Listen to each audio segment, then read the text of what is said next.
Tom Vasel's top 100 games of all time. Some say that Tom is like a giant among men. Others say he's a little obsessed. I don't even have a top 10. Tom Vasel's top 100 games of all time. Hey folks, welcome back to my top 100 games of all time. And we are here at the Miami Zoo, just showing off some of the great backgrounds that we have here in Florida while talking about some amazing games.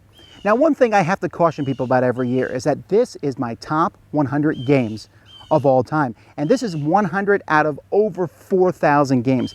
Every year I play around 500 new games and such, and there are so many games that I like. They all can't fit in the top 100. In fact, the percentage that can fit in the top 100 is so very minuscule. So if I say a game's in 130, for example, you know, people are like, oh, so low. No, that's out of 4,000 to 5,000 games. It's really high.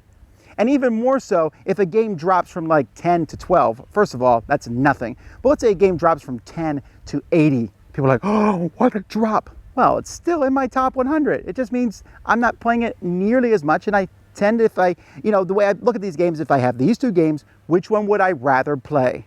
And that's how I pick which one I like better. Anyhow, I say that every single time, it doesn't matter, but let's jump in.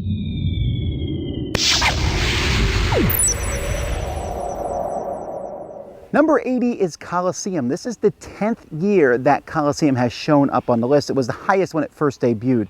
But 10 years on the list means it's a game that I really do enjoy, and Colosseum fits that bill. Now, it is not one of the more successful Days of Wonder games. In fact, Days of Wonder no longer is printing it.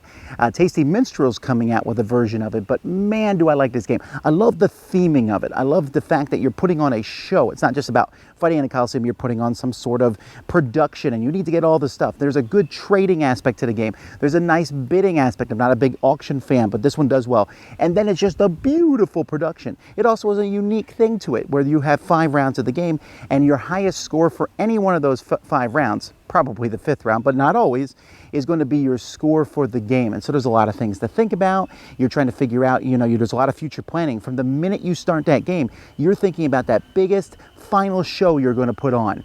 And so I was always kind of disappointed that this one didn't seem to pick up that much traction. It's designed by the great designer Wolfgang Kramer. Highly recommend it. That's Colosseum.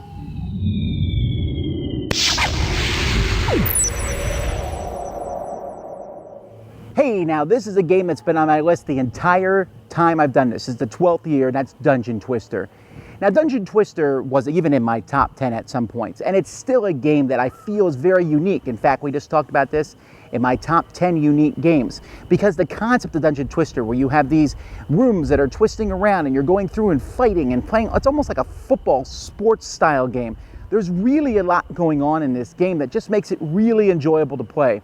Dungeon Twister came out with a card game just a few years ago, which was good and almost as good as the board game. It just kind of loses that grandiosity of how cool the board game looks. They came out with Dungeon Twister 2 Prison, which has miniatures, which I actually like the miniatures better than the stand-up models.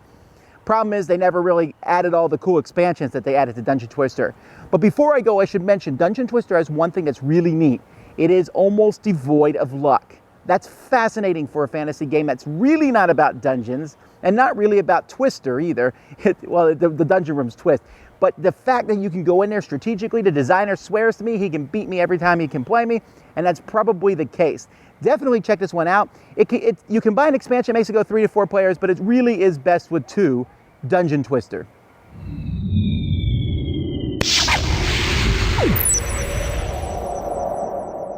So now we're going to take a look at a game that's been on the list. This is the 2nd year it's been on the list, and that is Xia. Xia is one of those Kickstarter games that is the exception to the rule. Because there's a lot of times where you see a game on Kickstarter and you get it, you're like, yeah, this is obviously a Kickstarter game. Well, Xia, actually, you say the same thing. You're like, yeah, this must be a Kickstarter game because it's beautiful, it's gorgeous, it has painted spaceship miniatures in it. It's just a lot of fun.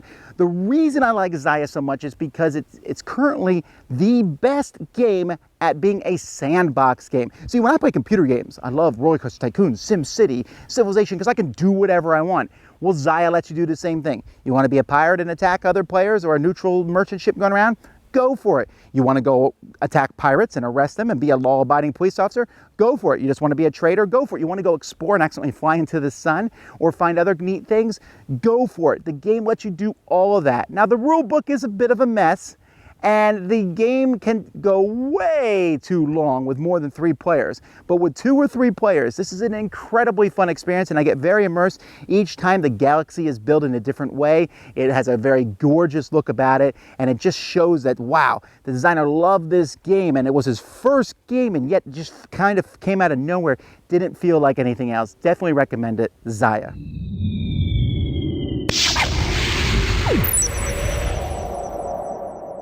'77 is Smash Up. This is the 3rd year Smash Up's been on our list, but Smash Up has actually been around longer than 3 years, but it just has really been, I've been really enjoying it and feeling it more lately. It doesn't hurt that they keep putting out so many expansions. The one that just came out this year, the Cease and Desist expansion, just really in love with the idea of being able to use Transformers and Game of Thrones and Star Wars and Star Trek, and this game just, it's like the nerd gift, right?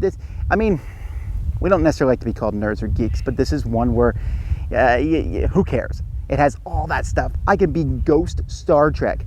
I can be Star Wars ninjas, which they kind of were if you think about it. But anyhow, putting that together in a really fun, entertaining game, I think Smash Up plays best with 3.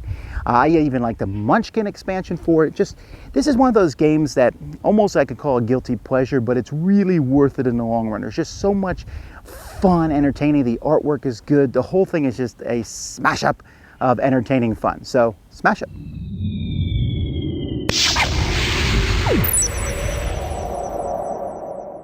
All right, Exodus Proxima Centauri. Now, this one has not yet replaced Twilight Imperium 3 for me, and it might at some point. Although it got a boost for me. It might have fallen off the list otherwise, but it got a boost for me because the expansion came out this year, and I love the asymmetrical nature of the expansion and the different things that it added to the game. Exodus Proxima Centauri is a space epic 4X game where you're exploring, exterminating other people, you're expanding your universe, and exterminating the other players. There's combat, there's production. I know that a lot of people like Eclipse, and Eclipse is a fine game. I don't like it, but I think Exodus Proxima Centauri takes Eclipse around the block. It really is that much better of a game. And the game itself just has this flavor to it. It feels like a unique, interesting universe. It's lengthy to some degree, still not as long as Twilight Imperium. We're talking maybe, I would say 45 minutes per player. But you know what? When I'm done with it, I feel like I was involved the whole game. There was a lot of cool things going on. Each game feels different. Definitely one I recommend.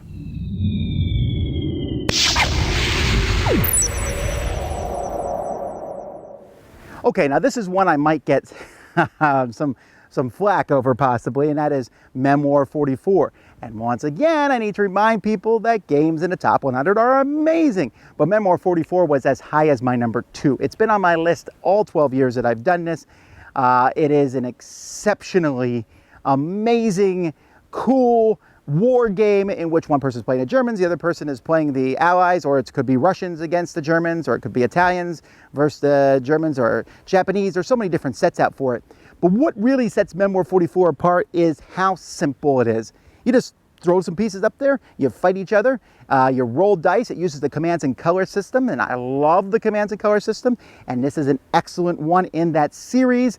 You don't have to think as difficult, like what are all these different modifiers? You got tanks, artillery, and troops, and maybe a few other pieces as you go along. Very easy to jump into and play. Highly recommend it. You say, but Vasel, it was 2 once. Well, yeah, it was. I used to play it all the time. It's just probably dropped down in my top 100 because I don't play it nearly as much as I used to. I still think the 8-player game of Memoir 44 is one of the most amazing experiences you will ever have playing any board game, period. It is that good. Like I said, I'm just not playing it as much, but it's still in my top 100 because it is a fantastic, fun game. If you're looking for something, you can see a young kid and they're like, oh, maybe they would like to play a war game, but there's so many out there that are so complex. Memoir 44 is not complex. It also teaches you a lot about the battles of World War II. Very big thumbs up from me.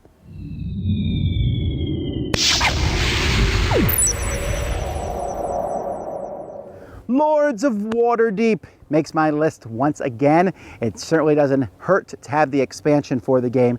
Lords of Waterdeep is still that game that makes me chuckle because when we first heard about it, a worker placement game set in D&D, and we were like, yeah, that's not going to end well. But not only did it end well, it ended amazingly well. In Lords of Waterdeep, you are trying to get resources, which are wizards and warriors and priests and rogues. And I know some people say that the game is really kind of just unthematic, that these are cubes that you grab, they don't mean anything. But I really feel the theme is more there than people think it is. But even if it is themeless, which I don't think it is, but even if it is, the gameplay is so simple and easy. You're grabbing resources, you're building buildings, and then hoping other people use those buildings because they get to pay, you get some benefit when other people use your building. Watching the whole city kind of grow, getting a whole pile of points, thinking there's no way you can ever catch up, and then yet later on, you play some cards and you definitely can go ahead of other players. This is a phenomenally cool game. It still holds up years after it's come out. It's still probably the best Dungeons & Dragons game out there, at least maybe on a wide scale. At least that's Lords of Waterdeep.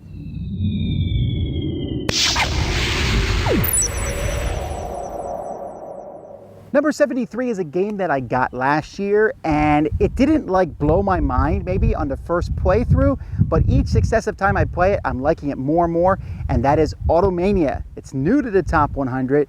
It is a game, again, that kind of got no fanfare, but really should. Now, some people told me they're put off by the artwork on the cover and that the artwork is kind of cutesy style.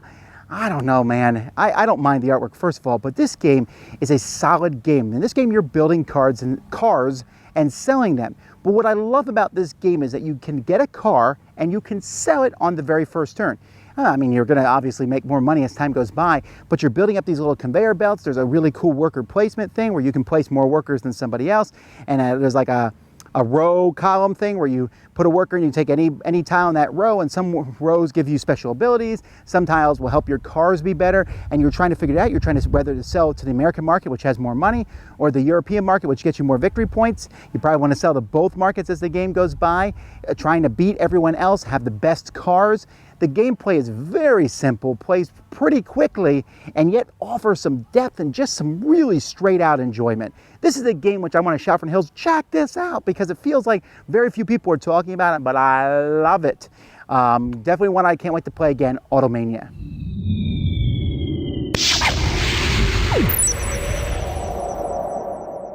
Now this game, Alien Frontiers, is an amazingly fun game, and it's been on the list for several years.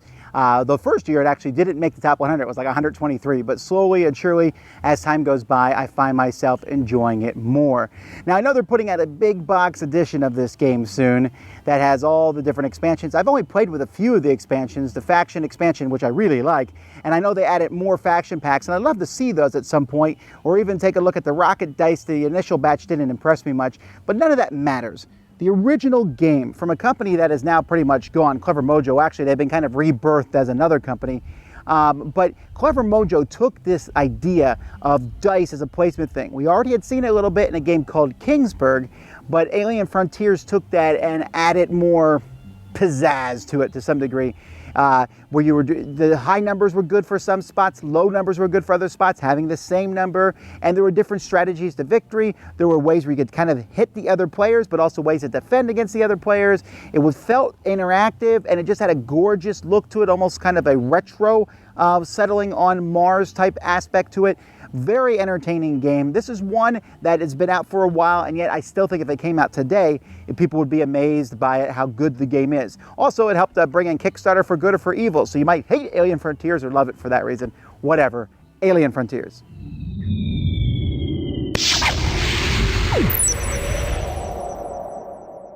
'71 for me is Level 7 Omega Protocol.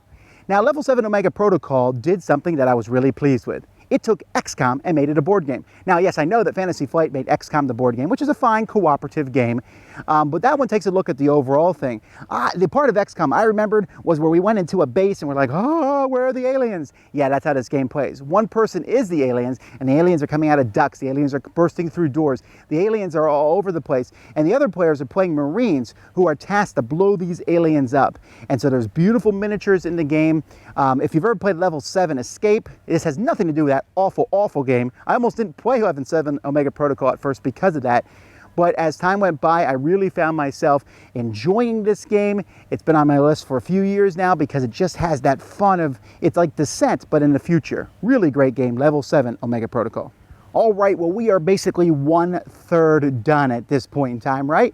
30 games, and if you look at these games, for me, these games are just amazing games. They're so much fun to talk about and to play, and yet there's so many more greater ones coming down the line.